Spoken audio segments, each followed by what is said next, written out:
घे ग. नको बायाला लाज वाटते. अगं घे ग. पहिलंच लग्न आहे ना, नको बायाला लाज वाटते. तुझाच नवरा आहे, घे. बरं घेते. देवळी देवळी देवळी तुझी खिसणी. देवळी देवळी देवळी तुझी खिसणी.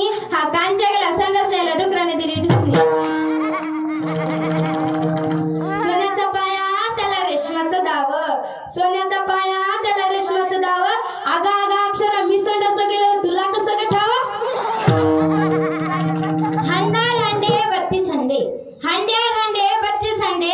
मदराणी भुंगा हा कांच्या गेला टांग टिंग टिंगा कटांग टिंग टिंगा कटांग टिंग टिंगा कटांग टिंग टिंगा. पुन्हा घेते आता तुमच्या सर्वांसाठी घेते. पहाटेच्या पहारी बाई कोंबडं फुकत. पहाटेच्या पहारी बाई कोंबडं फुकत. आणि त्याच्या गळ्यात माळ आहे तिथे तोंडाकडे बघून कुत्रं भुकत. सोन्याचा पगवास त्याला चांदीचा गठ्ठा. सोन्याचा पगवास त्याला चांदीचा गठ्ठा. या अक्षराचं नाव घेतो रिदूरचा पठ्ठ्या. बा